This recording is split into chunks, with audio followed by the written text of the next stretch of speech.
కృష్ణాష్టమి వ్రతం ఏ విధంగా చెయ్యాలి?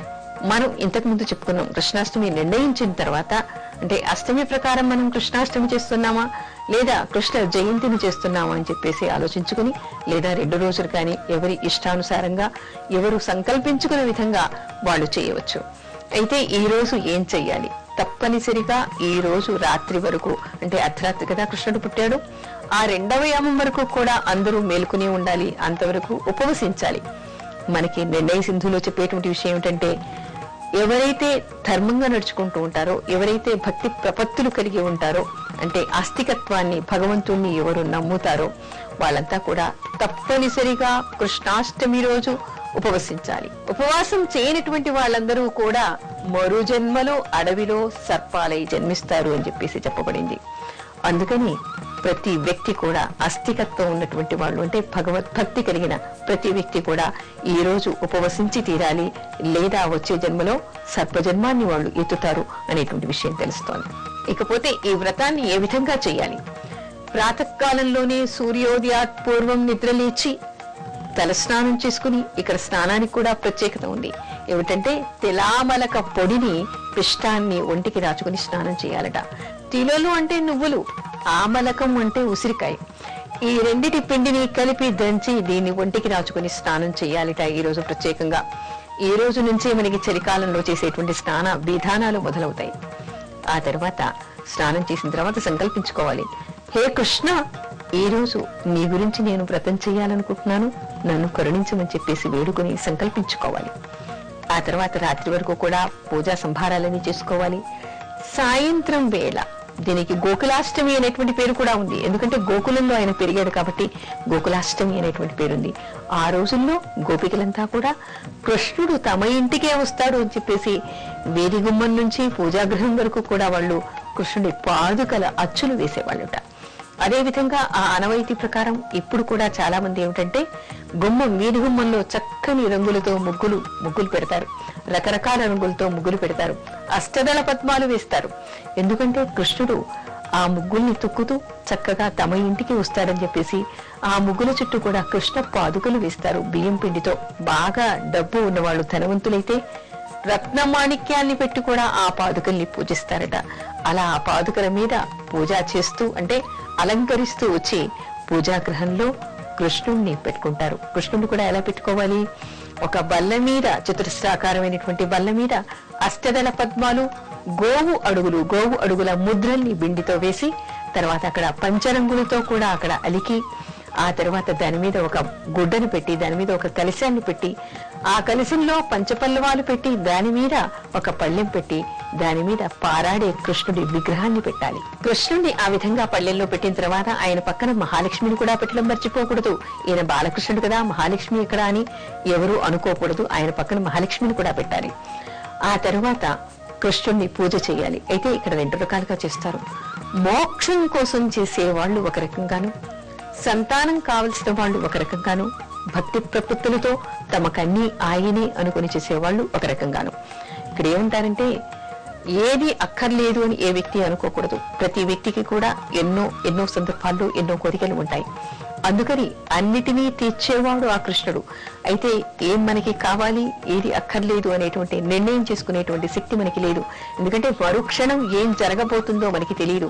ఈ రోజు మనకి మంచి అనుకున్నటువంటిది మరునాడు అది మనకి చెడుగా పరిణమించవచ్చు. అందుకని మనకి ఏది కావాలి, ఏది అక్కర్లేదు, ఏది మనం స్వీకరిస్తే మనకి మంచి జరుగుతుంది అనే నిర్ణయించేటువంటి శక్తిని కృష్ణుడికి వదలాలి. అందుకని భగవద్గీతలో మనకేం చెప్తారు? ఎత్ర యోగీశ్వర కృష్ణో ఎత్ర పార్థో ధనుర్ధరః తత్ర శ్రీ విజయో భూతి ధ్రువ నీతిర్మతిర్మమ అంటారు. అంటే ఎక్కడ యోగీశ్వరుడైనటువంటి కృష్ణుడు రథసారథి అయి ఉంటాడో, ఎక్కడ అర్జునుడు ధనుర్ధారి అయి ఉంటాడో అక్కడ తప్పనిసరిగా విజయం వస్తుంది అంటారు. అంటే ఏమిటి? ఇప్పుడు ఈ కాలంలో అర్జునుడు వచ్చి మన ఇంట్లో నించుంటాడా? దాని భావం, దాని అంతరార్థం అది కాదు. ప్రతి వ్యక్తికి కూడా తన మనసులో ఆ కృష్ణ పరమాత్మ రథసారథి అయి, ఏ రథసారథి? ఇప్పుడు మనం భారత యుద్ధం చేయట్లేదు, జీవితంలో నిత్యం జరిగేటువంటి పోరాటంలో ఆయన మన మనసులో నిలిచి మన ఆత్మని, మన మనసుని నిర్దేశిస్తూ మన జీవిత రథాన్ని నడిపేటువంటి యోగీశ్వరుడు ఆయన కావాలి. ప్రతి వ్యక్తి అర్జునుడై ఆయన పాదాల దగ్గర నమస్కరిస్తూ ఆయన నడిపేటువంటి దారిలో నడవాలి అనేటువంటి భావనతో ఆయన్ని తమ రథసారథిగా చేసుకుని ప్రతి వ్యక్తి కూడా పూజించాలి. ఇకపోతే ఆయన బాలకృష్ణుడు, వెన్న దొంగ. అంటే ఆయన్ని ఏ విధంగా మనం పూజించాలి? సంతానం కావలసినటువంటి వాళ్ళంతా కూడా ఈయనని సంతాన ప్రాప్తి కోసం అని చెప్పేసి బాలకృష్ణుడుగా తమ ఇంట్లో కూడా ఆ రోజు అలనాడు యశోద ఒడిలో ఏ విధంగా వెలిశాడో, దేవికి గర్భాన్ని ఏ విధంగా జన్మించాడో ఆ విధంగానే తమ ఇంట్లో కూడా ఆయన వచ్చి నిలవాలి అనేటువంటి భావనతో సంతానం లేనటువంటి దంపతులంతా కూడా పూజ చేయాలి. అంతేకాదు తత్వం కోసం, మోక్షం కోసం ఏది కావాలన్నా కూడా ఇచ్చేటువంటి వాడు కృష్ణుడు.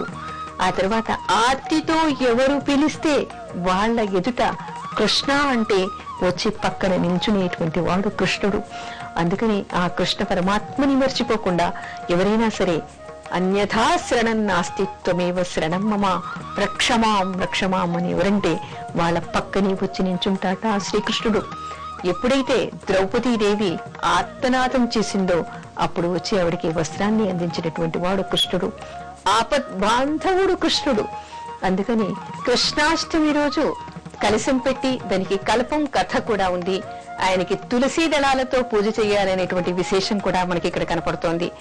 సువాసన కలిగినటువంటి పువ్వులు, దానితో పాటు తప్పనిసరిగా ఈ రోజు తులసీ దళాలతో కృష్ణుణ్ణి పూజించాలి. ఆ తర్వాత ఆయనకి పెట్టేటువంటి ప్రత్యేకమైనటువంటి నైవేద్యాలు కూడా మనకి కనపడతాయి. అదేమిటంటే మరి ఈ రోజు పెట్టుకోవాల్సినటువంటి చిత్రపటాలు కొన్ని ముగ్గులతో కానీ లేదా చిత్రపటాలు కానీ పెట్టుకోవాలంటారు. అదేమిటంటే దేవకీదేవి ఒడిలో ఒక శయ్యను ఏర్పాటు చేసి ఆ శయ్య మీద దేవకీదేవి ఒడిలో స్తన్యాన్ని తాగుతున్నటువంటి బాలకృష్ణుడు ఒకవైపు, ఆ పక్కనే ఆయన తండ్రి అయినటువంటి వసుదేవుడు ఉన్నట్టుగాను, మరొక చిత్రపటంలో యశోదాదేవి ఒడిలో ముద్దులు ఉలుకుతూ కూర్చున్నటువంటి కృష్ణుడు ఒకవైపు, ఆ పక్కనే నందుడు ఉన్నట్టుగాను చిత్రపటాలు కూడా పెట్టుకోవాలిట. లేదా ముగ్గులతో అయినా ఆ చిత్రపటాన్ని మనం వేసుకోవాలిట. అవి వేసుకున్న తర్వాత కృష్ణుడికి నైవేద్యాలు. మరి ఈ రోజు యశోదాదేవి దేవకీదేవి కూడా బాలింతలు కదా, మరి ఈ రోజే కదా కృష్ణుడు పుట్టాడు. అందుకని ప్రతి ఇంటా కూడా ప్రతి స్త్రీ సంతానం కావాలనుకునేటువంటి వాళ్ళంతా కూడా ఈ రోజు తప్పనిసరిగా కాయం పెట్టాలి అంటారు. అంటే బాలింతలకి ఇది ప్రత్యేకంగా పెట్టేటువంటిది. అందుకని ఆ రోజు కృష్ణుడు పుట్టాడు కాబట్టి ఆ తల్లులకి, ఆయనని కన్న తల్లులకి పెట్టేటువంటి నైవేద్యం ఇది.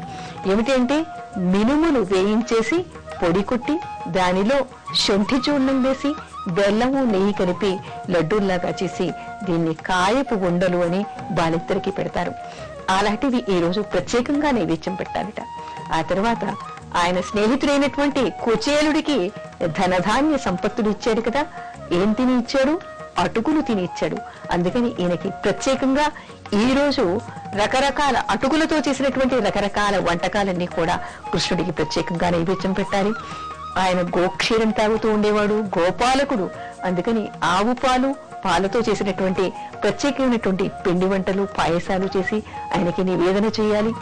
మరి ఆయన వెన్న దొంగ, చిన్నప్పటి నుంచి కూడా వెన్న దొంగ. అందరి ఇళ్లలో కూడా వెన్నని దొంగిలించేవాడు. వెన్న దొంగ అని ఎందుకు వచ్చింది, ఎందుకు వెన్న దొంగ అయ్యాడు అంటే వెన్న ఇట్టే కరిగిపోతుంది. సత్వగుణానికి అది ప్రతీకగా చెప్తారు. అంటే ప్రతి మనిషిలో ఉండేటువంటి సత్వగుణాన్ని, ప్రేమైకతత్వాన్ని ఆయన స్వీకరిస్తాడు అని దీని అర్థం. అంటే మనలో ఉన్నటువంటి సత్వగుణాన్ని, మనలో ఉన్నటువంటి ప్రేమని కూడా ఆ కృష్ణ భగవానుడు స్వీకరించాలి. కాబట్టి ఆ రూపంలో కూడా మనం కూడా వెన్నని ఆయనకి సమర్పించాలి. అవన్నీ కూడా కృష్ణుడికి తప్పనిసరిగా నివేదన చేయాలి. చేసి అందరికీ సమర్పించి మరునాడు ఉదయము మళ్ళీ పునఃపూజ చేసి బ్రాహ్మణ సమారాధన చేసి అప్పుడు మాత్రమే భోజనం చేయాలి అనేటువంటి నియమాలు ఉన్నాయి. రాత్రంతా కూడా జాగరణ చేయాలని. ఈ జాగరణ సమయంలో కూడా అనేక కృష్ణుడికి సంబంధించినటువంటి స్తోత్రాన్ని చదువుకోవాలంటారు. ముఖ్యంగా సంతానం లేనటువంటి వాళ్ళంతా కూడా రాత్రంతా కూడా సంతాన గోపాలస్వామి మంత్రాన్ని జపించాలి అంటారు. సంతానం లేని వాళ్లే కాదు, ఉన్నవాళ్లు కూడా వాళ్ళ సంతానం వృద్ధిలోకి రావాలని, సన్మార్గంలోకి రావాలని ఆ కృష్ణుణ్ణి ఈ మంత్రంతో జపించవచ్చు అనేటువంటి విషయాన్ని కూడా తెలుసుకోవాలి.